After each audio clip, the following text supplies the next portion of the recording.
खड्गे च सुरेन्द्रे च कौशिके पाद संस्पृशि निर्विशेष मनस्काय श्री वीरस्वामिने नमः।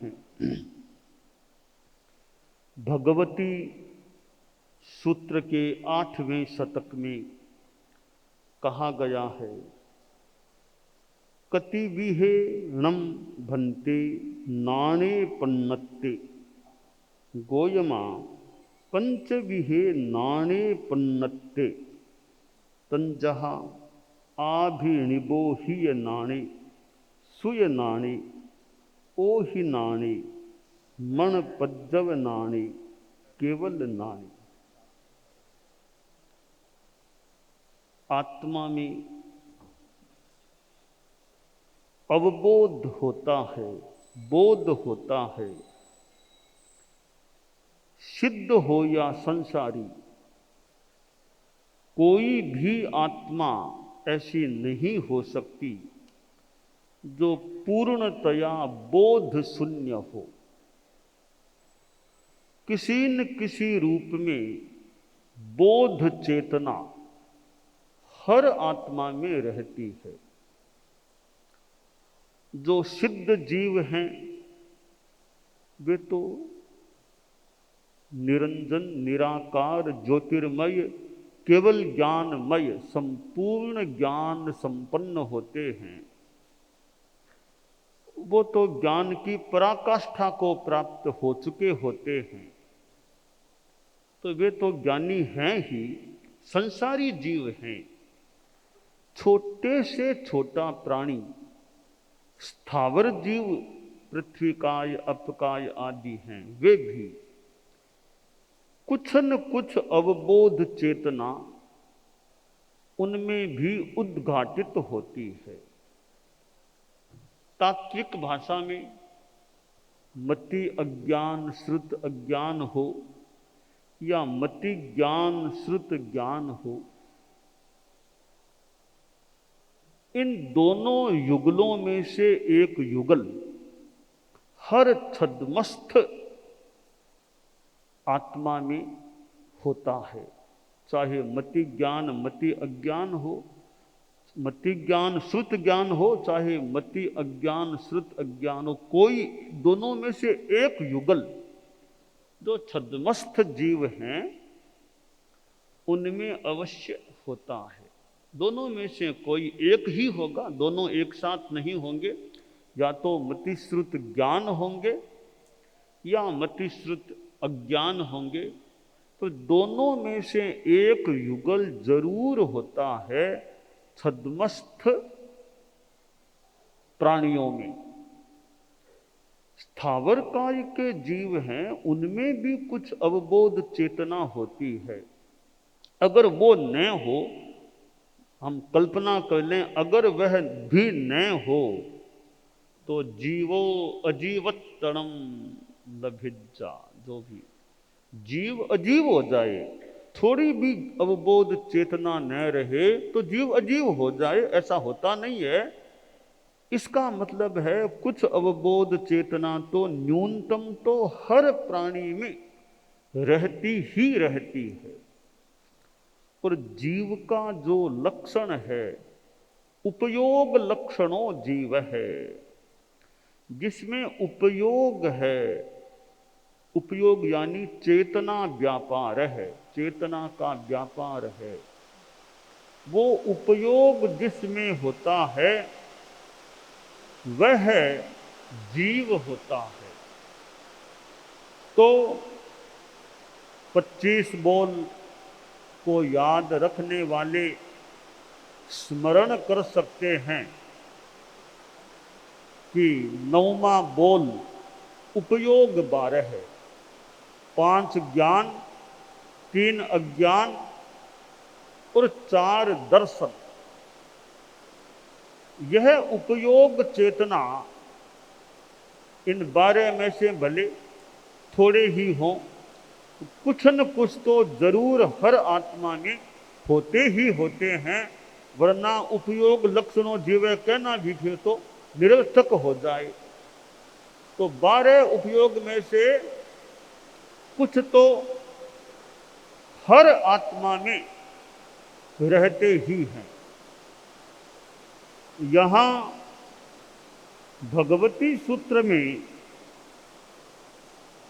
ज्ञान के बारे में प्रश्न किया गया है कि भंते ज्ञान कितने प्रकार का प्रज्ञप्त है। गौतम के नाम उत्तर कि ज्ञान 5 प्रकार का प्रज्ञप्त है। ज्ञान के 5 प्रकार हैं। आभिनिबोधिक ज्ञान, श्रुत ज्ञान, अवधि ज्ञान, मनः पर्यव ज्ञान, केवल ज्ञान। 3 अज्ञान भी आगे बताए गए हैं। मति अज्ञान, श्रुत अज्ञान, विभंग ज्ञान। 4 दर्शन भी होते हैं, चक्षु दर्शन, अचक्षु दर्शन, अवधि दर्शन, केवल दर्शन। तो यह सारी अवबोध की चर्चा है। और जो 3 अज्ञान हैं, वे 3 अज्ञान भी सायोपसमिक भावजन्य हैं। अज्ञान 2 प्रकार का होता है। एक ज्ञानस्य अभावः अज्ञानम, ज्ञान का अभाव वह अज्ञान। एक मिथ्या दृष्टि है बोध है अज्ञानम, मिथ्या दृष्टि का बोध वह अज्ञान है। तो उपासक श्रेणी के भी बैठे हैं, एक तत्वज्ञान की बात है, थोड़ी सी गहरी भी है। और लोग भी हैं कि अज्ञान 2 प्रकार का होता है। एक अभाव रूप अज्ञान, दूसरा मिथ्या दृष्टि का बोध है वो अज्ञान। तो जो अभाव रूप अज्ञान, ज्ञान का अभाव है, आदमी जानता नहीं, समझता नहीं, ज्ञान का अभाव है, वह ज्ञानावरणीय कर्म के उदय से होने वाला होता है। ज्ञान शून्यता, ज्ञान अभाव ज्ञानावरणीय कर्म के उदय से होने वाला होता है। दूसरा अज्ञान जो मिथ्या दृष्टि का बोध है, वो भी अज्ञान कहलाता है। पर मिथ्या दृष्टि का जो बोध चेतना रूप अज्ञान है, वह ज्ञानावरणीय कर्म का उदय नहीं है, वह ज्ञानावरणीय कर्म के क्षयोपशम से निष्पन्न होने वाला होता है। तो एक अज्ञान शब्द है, उसके 2 रूप बन जाते हैं, 2 रूप होते हैं। ज्ञानावरणीय कर्म के उदय से होने वाला अज्ञान और ज्ञानावरणीय कर्म के क्षयोपशम से होने वाला अज्ञान। इसलिए मिथ्या दृष्टि के पास भी बोध होता है, और उसके बोध को जो अज्ञान कहा गया है, वह ज्ञानाभाव रूप, अभाव रूप अज्ञान नहीं है, वह मिथ्यात्व के सहयुक्त, संयुक्त होने के कारण वह जो अज्ञान है, वह क्षयोपशम, ज्ञानावरणीय कर्म के क्षयोपशम से होने वाला अज्ञान होता है। ये तत्वज्ञान की बात है। क्योंकि आचार्य भिक्षु के हम साहित्य को पढ़ते हैं, देखते हैं, कितनी तत्वज्ञान की बातें स्वामी जी के ग्रंथों में हमें प्राप्त होती है। और श्रीमद् दयाचार्य के भी तात्विक ग्रंथों को देखे, जीणी चर्चा को कोई देखे, पढ़े, तो कितनी तत्वज्ञान की बातें जीणी चर्चा में हैं। और आगमों में यूँ तो बातें हैं ही। 55वां सूत्र को कोई पढ़े, देखे, समझे, प्रज्ञापना 55वां सूत्र मानो तत्वज्ञान से भरा हुआ, लेकिन सूक्ष्म गहरा तत्वज्ञान उससे भरा हुआ 55वां सूत्र है। चाहे कर्म के बारे में कितने कितने विषय 55वां में आते हैं, और भगवती और पन्नवना, भगवती में भी तत्व ज्ञान की बातें हैं, भगवती में और भी यूं बातें हैं। और भगवती का ही मानो एक थोड़ा अंश मिलता जुलता सा यह एक पन्नवना सूत्र है। भगवती अंग आगम है और पन्नवना अंग बाह्य उपांग आगम का एक वर्गीकरण का एक आगम होता है। तो यहाँ हम भगवती सूत्र में 5 ज्ञान के बारे में बता रहे हैं कि ज्ञान 5 बताए गए हैं। आभिनिबोधिक ज्ञान, श्रुत ज्ञान, अवधि ज्ञान, मनय प्रयोग ज्ञान, केवल ज्ञान। ये आभिनिबोधिक और श्रुत ज्ञान हैं। ये इंद्रिय मन से जुड़े हुए। अगले 3 ज्ञान हैं वे इंद्रिय मन से यूं जुड़े हुए नहीं, अतीन्द्रिय ज्ञान होते हैं। तो वे मानो प्रत्यक्ष ज्ञान होते हैं। मति, श्रुत, आभिनिबोधिक श्रुत, यह तो वैसे परोक्ष ज्ञान है, सीधे आत्मा से होने वाले नहीं। बीच में मीडियम है, ये बीच में इंद्रियां मन आ जाती है। शेष 3 ज्ञान प्रत्यक्ष आत्मा से होने वाले ज्ञान हैं।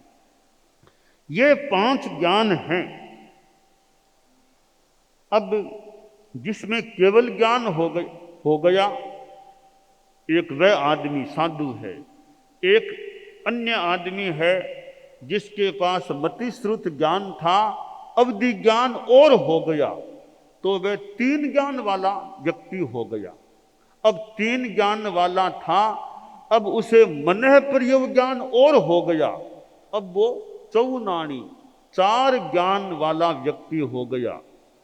महावीर स्वामी, केवल ज्ञानी, गौतम स्वामी चौनाणी 4 ज्ञान वाले। तो गौतम स्वामी को मनय प्रयोग ज्ञान भी उत्पन्न हो गया, 4 ज्ञान वाले गौतम स्वामी हो गए। और भगवान महावीर के पास एक ही ज्ञान था, उनके पास तो 4 ज्ञान थे, उनके पास एक ही ज्ञान था, केवल ज्ञान था। एक ज्ञान, केवल ज्ञान था। फिर एक ज्ञान ही ऐसा था तो मानो सब सर्वज्ञता प्राप्त हो गई। तो ये केवल ज्ञानी को तो एक ही ज्ञान है, बाकी को 4 ज्ञान तक हो सकते हैं। जैसे हमारे साधु साधियां भी, छोटे संत और भी हैं उपासक, एक चौकी पाटा, चौकोर चौकी है, जो जिस पर लिखने आदि का भी काम करते हैं, चौकी है, वो कोई धोरे में धस गई, धोरे में धस गई, नीचे दब गई। बाद में हवा आई तो कुछ मिट्टी हटी, 2 किनारों पर की मिट्टी हट गई, तो 2 किनारे चौकी के दिखने लग गए।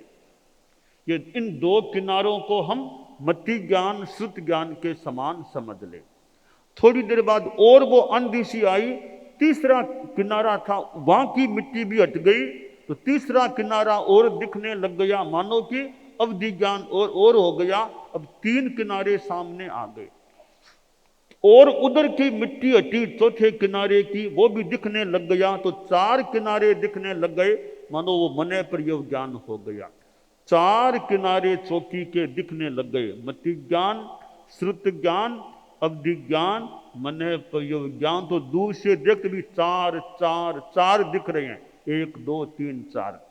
फिर ऐसी स्थिति बनी, सारी मिट्टी साफ हो गई चौकी की, अब 4 किनारे नहीं, अब एक चौकी दिख रही है, केवल एक चौकी दिख रही, वो केवल ज्ञान हो गया।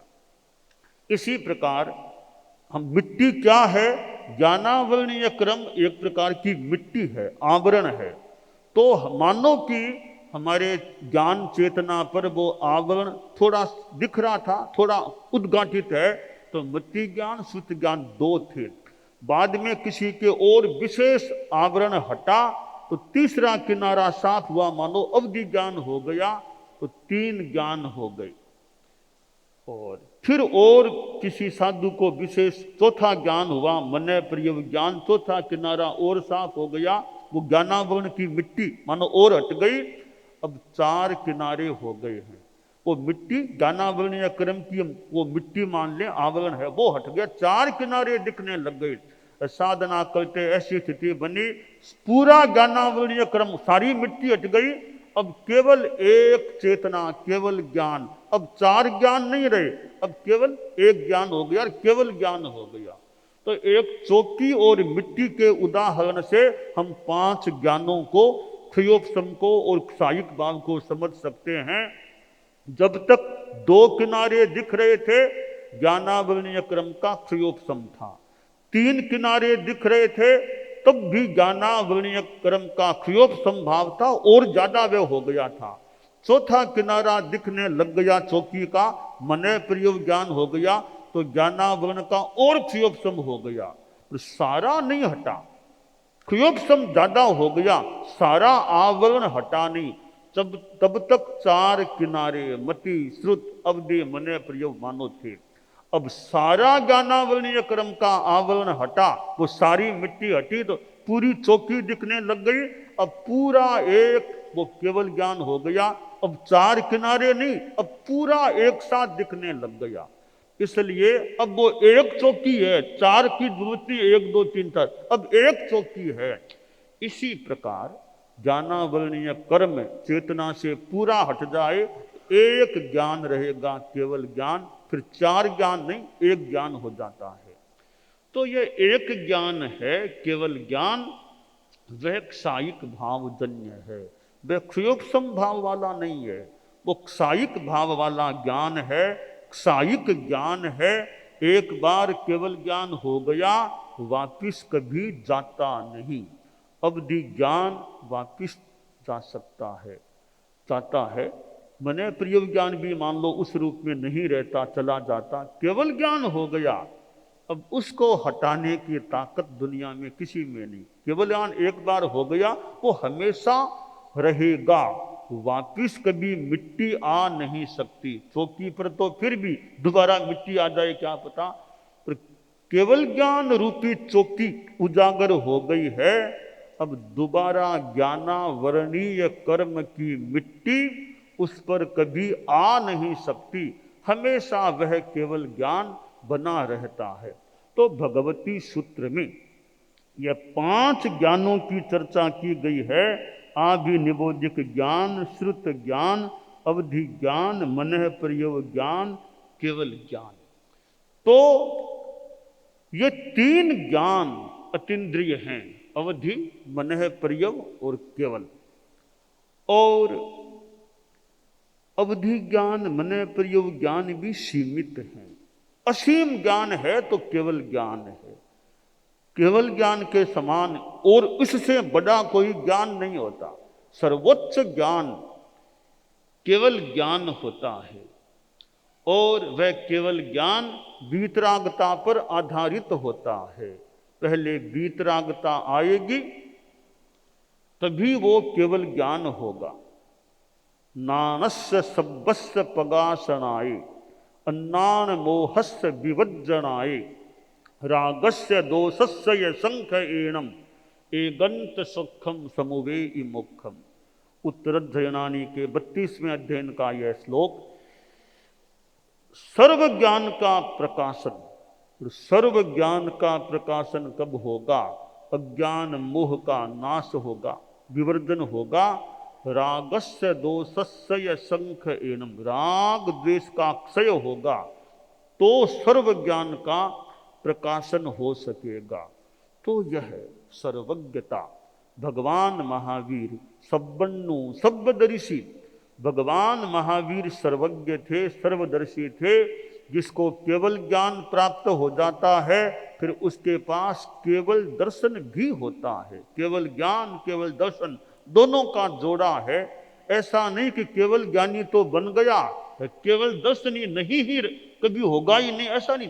केवल ज्ञान, केवल दर्शन, दोनों के ज्ञानावरणीय, दर्शनावरणीय और अंतराय, तीनों क्रम एक साथ जाने वाले होते हैं। ज्ञानावरण का आवरण हटा है तो दर्शनावरण का आवरण भी हटा है।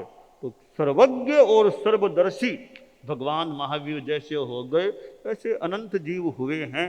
तो भगवती सूत्र में ये 5 ज्ञानों की चर्चा है। आगे अज्ञान की बात भी है। तो ये हमारे में ज्ञान चेतना हमारी विकसित होती रहे, यह काम्य है।